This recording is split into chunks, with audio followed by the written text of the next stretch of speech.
늦은 게 아니라 기다리신 겁니다. 시선 부담이 적은 투명 교정 장치 세라핀이 나올 때까지. 세라핀.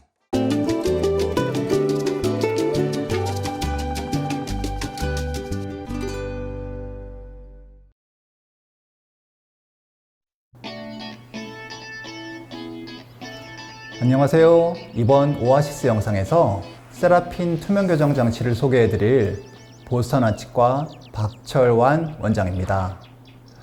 오늘은 지난번 장호건 원장님의 세라핀 이야기에 이은 세라핀 두 번째 이야기인데요. 지난번에는 장호건 원장님께서 중노년 환자의 세라핀 교정 치료에 대해 자세히 말씀해 주셨죠. 오늘 저는 스페이싱 환자의 세라핀 치료에 대해 설명을 드리고자 합니다. 세라핀 투명 교정 장치는 크라우딩, 스페이싱, 딥 바이트, 오픈 바이트, 그리고 심지어 발치 케이스까지 두루 사용될 수 있는 좋은 투명 교정 장치인데요. 저는 이 중에서 특히 스페이싱에는 세라핀이 딱이라고 생각을 합니다. 이번 영상에서 스페이싱 환자를 세라핀으로 치료하는 장점을 말씀드리고요. 또 영상 말미에서는 세라핀으로 스페이싱을 더 잘 치료하기 위한 팁도 말씀드릴 테니까요. 끝까지 시청 부탁드리겠습니다. 자, 그럼 제품부터 먼저 만나보실까요? 세라핀은 디지털 치과 트렌드를 선도하는 디지털 투명 교정 플랫폼 시스템입니다. 세라핀 시스템은 첫 교정 진단부터 분석, 장치 제작까지 디지털화된 소프트웨어와 장비를 통해 만들어지며 교정 치료 난이도와 대상에 따라 다양한 장치 옵션을 제공해드립니다. 장치 옵션은 크게 성인과 어린이로 나누어집니다. 먼저 성인 대상 장치 옵션입니다. 세라핀 R은 액티브 옵션, 패시브 옵션으로 나누어집니다. 액티브 옵션은 재교정 증례, 교정 마무리 시기에 적용하는 장치 옵션으로 총 4단계의 얼라이너를 제공하며 치료 목표 미달성 시 4단계의 추가 장치를 제공합니다. 패시브 옵션은 8개의 투명 교정 유지 장치를 제공합니다. 세라핀 10은 전치부의 경미한 크라우딩 환자를 대상으로 적용합니다. 총 10단계의 얼라이너를 제공하며 치료 목표 미달성 시 10단계의 추가 장치를 제공합니다. 세라핀 20는 전치부의 중등도 크라우딩 환자를 대상으로 적용합니다. 총 20단계의 얼라이너를 제공하며 치료 목표 미달성 시 20단계의 추가 장치를 제공합니다. 세라핀 레귤러는 발치 교정 포함 전체 교정 환자를 대상으로 적용하며 5년 동안 무제한의 장치를 제공합니다. 세라핀 레귤러 AP는 기존 세라핀 레귤러의 안티리어 포스테리얼 관계를 개선하는 옵션이 추가된 장치이며 마찬가지로 5년 동안 무제한의 장치를 제공합니다. 다음으로 어린이 장치 옵션입니다. 세라핀 I는 2x4 교정으로 영구전치 배열과 압공 확장을 목표로 하며 1년 이내 무제한의 장치를 제공합니다. 세라핀 IAP는 세라핀 I 단계의 턱성장 유도와 AP 관계 개선이 추가되었으며 1년 6개월 이내 무제한의 장치를 제공합니다. 그렇다면 실제 세라핀 접수부터 환자 상담 및 치료까지는 어떤 방식으로 이루어질까요? 먼저 환자 상담 후 자료를 체득하고 처방전을 작성합니다. 이후 세라핀 센터에 접수하면 3-4일 이내에 치료 계획 디자인을 만들어 치과로 보내드립니다. 디자인을 치과에서 검토한 후 수정사항 요청 및 최종 승인을 해주시면 됩니다. 최종 승인된 디자인의 세라핀 장치는 5에서 7일 이내에 치과로 전달되며 세라핀 치료가 시작됩니다. 이제 세라핀 장치 및 구성품을 환자 상담용 키트를 통해 알아보겠습니다. 환자에게 무상으로 제공되는 구성품으로는 환자의 편의를 위한 케이스, 리무버, 추위, 포밍 이렇게 총 4가지의 기본 구성이 제공되며 치아 이동 촉진기인 에브리10을 별도로 판매하고 있습니다. 먼저 세라핀 장치입니다. 세라핀 장치는 3중 다중층 시트로 교정력을 효과적으로 치아에 전달하며 치은선 트리밍을 통해 환자의 불편감을 최소화하였습니다. 다음으로 리무버와 추위입니다. 리무버는 구강 내에 착용한 장치를 제거하는 기구로 환자분에게 편의를 제공합니다. 추위는 세라핀 장치를 올바른 위치에 안착시켜 효과적인 힘을 치아에 전달할 수 있게 합니다. 디포밍은 연마제 성분이 들어있지 않은 전용 세정제로 장치를 조금 더 깨끗하게 관리할 수 있게 합니다. 적당량을 세라핀의 양 끝에 도포한 다음 칫솔을 사용하여 깨끗하게 닦은 후 흐르는 물에 헹궈줍니다. 별매품인 에브리텐입니다. 에브리텐은 하루 10분 진동과 레이저를 통하여 치아 이동을 용이하게 도와주는 장치입니다. 이를 사용하면 기존 세라핀 장치 교체 주기인 10일의 절반인 5일 이하로 줄일 수 있습니다. 마지막으로 환자 상담 머티리얼입니다. 상담 키트와 상담 캘린더를 치과에 제공하여 환자에게 직관적으로 세라핀의 장점을 보여드릴 수 있으며 이를 통해 환자 상담을 보다 용이하게 할 수 있습니다. 즉 세라핀은 환자 상담에 있어서도 효과적인 솔루션을 제공해드리고 있습니다.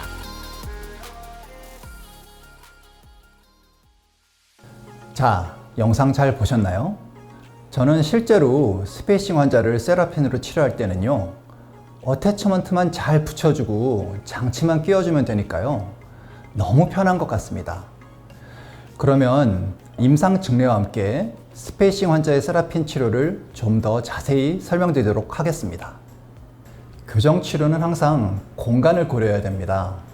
크라우딩은 공간이 부족해서 생기는 것이니까 어떻게 공간을 확보할 것인지가 관건인데요. 우리가 일반적으로 스트리핑을 고려할 수 있겠고, 그 다음에 악궁의 확장, 부치의 후방 이동, 전치의 전방 경사 등을 고려할 수 있겠고요. 가끔씩은 발치 또한 생각할 수 있겠습니다. 자, 이처럼 크라우딩이 있는 치어를 스트리핑 없이 배열하게 되면은요, 지금 보이시는 것처럼 전치가 전방 경사되면서 배열될 수밖에 없는데요. 이러한 전치의 전방 경사는 대부분의 우리나라 환자에서는 바람직하지가 않습니다. 그래서 우리가 흔히 스트리핑이라고 부르는 작업을 해야 되는데, 이게 생각보다 시간이 많이 걸리고요. 또 이렇게 손으로 하게 되면은 손도 꽤 많이 힘이 듭니다. 자, 이처럼 다양한 스트리핑의 재료와 방법이 소개가 되고 있습니다. 크라우딩 환자를 비발치로 세라핀으로 치료한다고 한다면 이러한 스트리핑은 필수인데요. 반면 스페이싱에서는 이러한 스트리핑이 필요하지가 않습니다. 어태치먼트만 잘 붙여주고 장치를 잘 끼워주면 되니까 정말 편합니다. 그림에서 보듯 이렇게 상하악 전치의 수직적인 거리를 오버바이트, 수직피계라고 하고요. 상하악 전치 사이의 수평적인 거리를 오버젯, 수평피계라고 얘기합니다. 자, 그럼 스페이싱에서는 이미 공간이 있는 경우니까 공간에 대한 고려를 할 필요가 없을까요? 그래서 쉬울까요? 그렇지 않습니다. 스페이싱은 이렇게 전치구의 경우 전치가 후방 이동하면서 공간이 폐쇄되어야 하니까 만일 상악 전치에 공간이 있다고 한다면 상악 전치와 하악 전치 사이의 수평적인 공간, 즉 오버젯에 대한 고려가 필요하겠고요. 또 만일 딥바이스의 경우라면은 상하악 전치 사이에 수직적인 공간, 오버바이스에 대한 고려도 필요하게 되겠습니다. 그래서 스페이싱에서는 상하악 전치 사이에 수평적 그리고 수직적 공간에 대한 고려가 모두 필요합니다.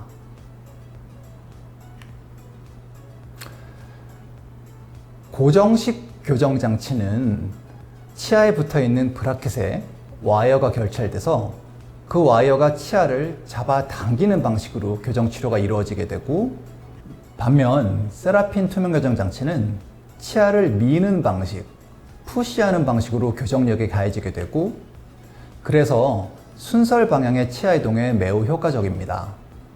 그 이유로 스페이싱에는 세라핀이 딱이라는 거죠.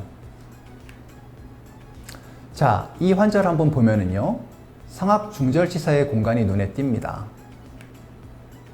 상악 중절치 사이의 공간이 있고 중절치의 회전에 대한 교정이 필요한 케이스인데요. 세라핀 치료 계획을 세라뷰로 확인할 수 있습니다. 보시듯 공간 폐쇄와 함께 상악 전체에 약간의 함입을 계획한 걸 확인할 수가 있겠고요. 장치를 착용한 모습입니다. 거의 눈에 띄지 않아서 매우 심미적이죠. 치료 후의 모습으로서 공간이 폐쇄되었고 좋은 배열을 보여주고 있습니다. 다음 환자를 보면은 공간이 상악전치, 하악전치에 모두 있는 케이스인데요. 이런 환자는 하악전치의 공간을 폐쇄하면서 하악전치가 후방 이동하게 되면 그만큼 상악전치와 하악전치 사이에 수평적인 공간이 생기게 되고 또 그만큼 상악전치를 후방 이동하면서 공간을 폐쇄할 수가 있습니다. 경우에 따라 만일 하악에 비해 상악의 공간이 더 많은 상황이라면요, 하악전치의 공간을 다 폐쇄한 다음에 추가적인 스트리핑을 통해 하악전치를 조금 더 설측으로 이동시킬 수 있겠고요. 그만큼 상악전치의 공간을 추가적으로 폐쇄할 수도 있습니다. 보시면은 상악전치, 하악전치 사이에 모두 공간이 있습니다. 세라핀 치료 계획을 세라뷰로 한번 확인해 보면은요, 역시 전치의 설측 이동으로 공간을 폐쇄함과 함께 지금 보면 약간의 전치의 함입도 계획이 된 걸 볼 수가 있겠습니다. 장치 착용 모습이고요. 치료 후에 공간이 모두 폐쇄되었고 좋은 배열을 보여주고 있습니다. 이 환자는 좌측 상악 중절치와 측절치 사이의 공간이 눈에 띄죠. 교환면 사진을 보면 과거에 교정 치료를 받았었던 환자인데 픽스드 리테이너가 떨어지면서 좌측 측절치가 전방으로 변이가 되면서 공간이 생긴 경우입니다.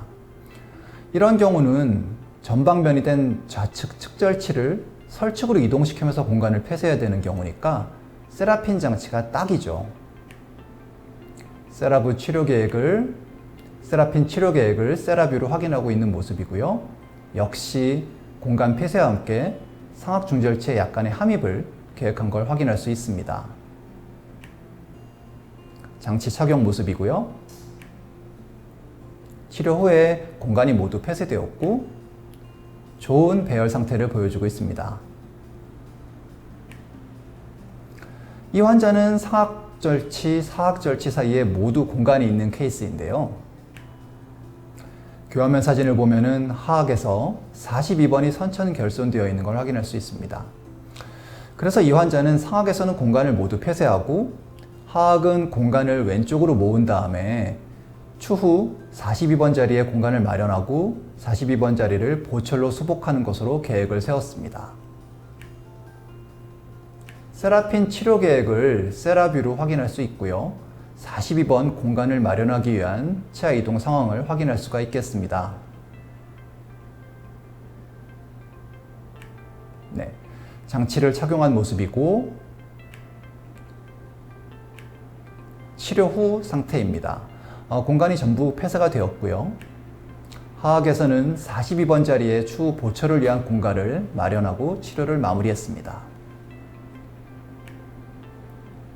자, 이제 마지막으로 스페이싱을 세라핀으로 더 잘 치료하기 위한 팁을 설명드리도록 하겠습니다. 지금 있는 이 그림처럼 상악전치 순면에 설측 방향의 힘을 이렇게 단순히 주게 되면은요, 치아는 이렇게 설측으로 경사 이동하면서 보시듯이 절단이 약간 하방으로 이동할 수밖에 없게 됩니다. 이러한 이동이 만일 교합이 바이트가 얕은 환자에서라면 별 문제가 없겠지만요, 딥바이트 환자에선 문제가 될 수가 있는데요. 그 이유는 바이트가 깊어지면서 TF4나 프레미투스가 발생하게 되고 그로 인해 공간 폐쇄가 어려워지고요. 또는 공간을 다 폐쇄했다고 하더라도 그러한 프레미투스로 인해 추후 공간이 재발하게 될 수밖에 없기 때문에 그렇습니다. 그래서 이런 치아 이동은 바람직하지 않고요.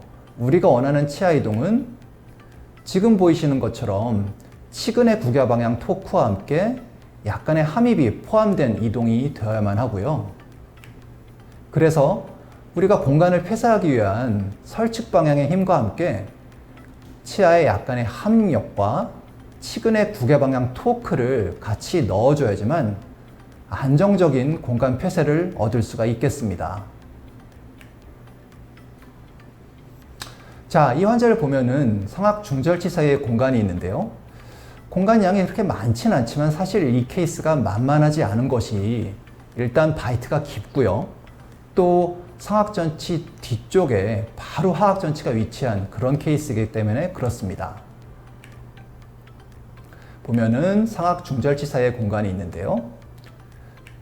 그래서 제가 이 케이스를 치료하기 위해 계획한 세라뷰를 보시면은요. 이렇게 상악전치에 치근의 구개방향 토크와 함께 함입력을 동시에 적용을 해 주었고요. 그림에서 저기 녹색의 바를 확인할 수 있는데 이거는 치아에 붙는 어태치먼트가 아니라 장치에 붙어있는 음각 어태치먼트라고 하는 구조물로서 치근의 구개방향 토크에 도움을 주기 위해 장치에서 치면적으로 돌출되어 있는 장치의 구조물이라고 생각하면 되겠습니다. 치료 후에 공간이 폐쇄되었고 그 이후에도 안정적으로 폐쇄된 공간이 잘 유지가 되고 있는 모습을 보실 수 있겠습니다. 네, 오늘은 스페이싱에는 세라핀이 딱이라는 주제로 이야기해 보았는데요. 많은 분들에게 도움이 되었으면 좋겠습니다. 다음에는 김도훈 원장님께서 세라핀 세 번째 이야기로 찾아뵐 예정입니다. 오아시스 영상 다음 편도 기대해 주시고요. 시청해 주셔서 감사합니다.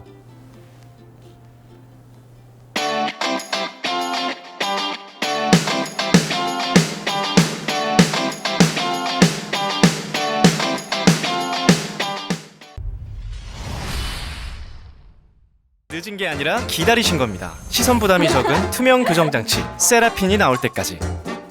세라핀.